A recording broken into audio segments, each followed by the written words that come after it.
Ako po mismo na-experience ko po, yung area po ng bahay namin na tinitirhan, ng building na tinitirhan namin sa Dubai, Al Satwa, sa cafeteria po, Almasa Cafeteria. Isang building lang po yung pagitan. Tapos yun yung huling experience ko po na tinamaan doon. Kaya halos yung mga kasamahan ko, kapwa ko Pinay, umiiyak. Tapos ako po, nanginginig, nagpe-pray po ako na umuwi kasi naisip ko yung mga anak ko, apat yung anak ko. So nakakatakot po talaga. So yung mga kakikilala ko ng mga kabayan, na napagtatanungan-tanungan ko kung maaaring pwedeng pasukan kasi kung maaari sana ayoko pang umuwi. Yun nga po, wala pa silang trabaho. Ang iba po first leave, ang iba naman po pumapayag na kaltasan na lang ang sahod para po continuous yung trabaho basta wag lang po sila matanggalan ng trabaho. Araw-araw po yun may alarm. Minsan po sa isang araw, mag-alarm po yun doon ng 5 beses, 3 beses, o minsan mahigit pa. So, pag may alarm na pong ganyan, meron na po talaga. Kaya ako po mismo na-experience namin doon sa area namin. Twice po nangyari. Yung una po, hindi po ganun kalakas yung impact. Pero talagang alog po yung building. Yung pangalawa po, doon na po talaga ako na uwi na talaga ako, hindi ko kaya. Prayer po, talagang dasal lang po na sana maging safe lang. Everyday po, pagpapasok po, siyempre dadasal ka po. Sana Lord, makauwi pa rin kaming buhay.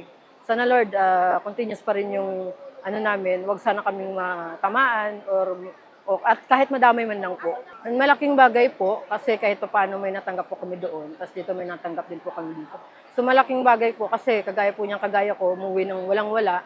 Kahit paano ko po, pagdating ko, may pambili po akong school supplies ng mga anak ko kasi magpapasukan na.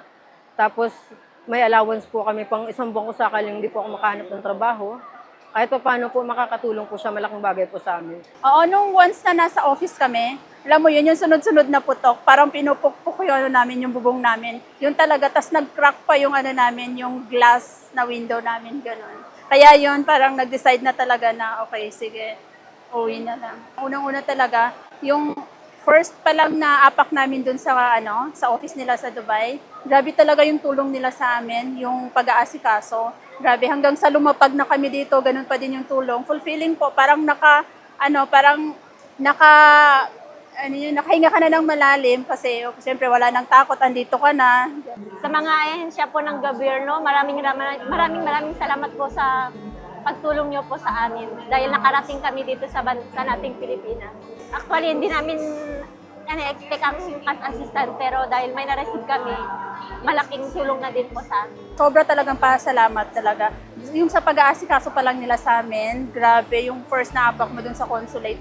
Grabe yung pag-aasikaso. And then paglapag dito kay Sir Kakdak, grabe yung asikaso niya sa amin. Nagpapasalamat talaga ako sa buong OWA, sa mga staff sa DMW.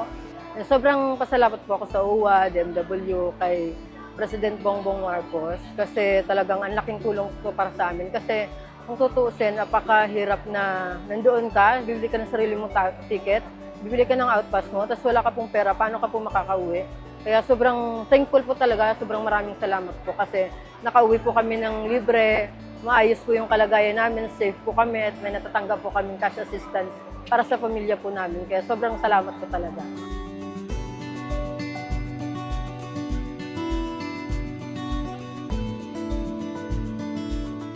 Welcome sa Pinas! Masaya po ba kayo? Alam niyo po, bilin na bilin ni Pahal na Pangulo na iuwi po kayo safely. And masayang-masaya po kami na nakalaan na po kayo dito.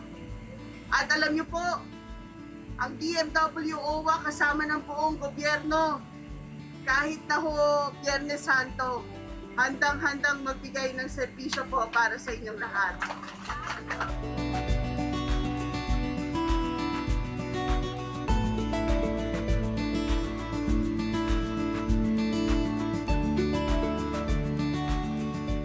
Patuloy yung pagpapasinaya natin ng direktiba ng ating mahal na Pangulo na magsagawa ng safe repatriation ng mga OFWs. This one has 344 Filipinos, so this brings us to a total of 4,241 that have been brought home by the Philippine government.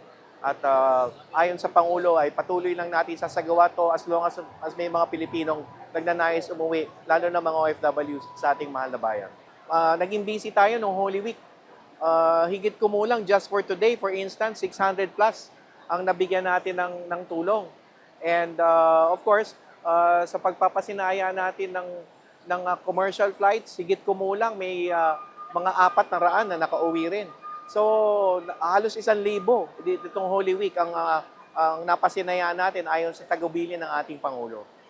Ang isang malaking challenge logistically dahil OWA ang humahawak ng post repatriation, sarado ang mga terminal ng bus. So ang ginawa natin, i-house natin or ibibigyan natin ng hotel accommodations yung ating mga kababayan pending yung pag-book ng kanilang mga flights at ticket papunta sa kanilang mga probinsya. Ang OWA ang may mandato ng repatriation. So nagbibigay kami ng, of course, yung repatriation flights pabalik ng Maynila, post-repatriation services, domestic flights sa probinsya, land transportation assistance, hotel accommodation, meals, may financial assistance tayong binibigay.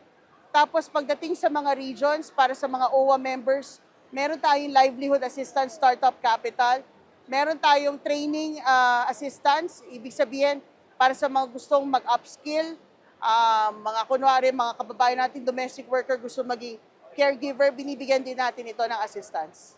Napatuloy natutulong ang pamahalaan, yan ang bilin ng ating mahal na Pangulo, Ferdinand Marcos Jr. Unang-una, na siguraduhin na safe sila. Pangalawa, iuwi sila kung yan ang nais nila. Pangatlo, magbigay ng tulong para sila, pagbalik nila ay magkaroon sila ng trabaho o kaya negosyo habang inaantay nilang matapos itong gulo na nangyayari sa gitnang silangan.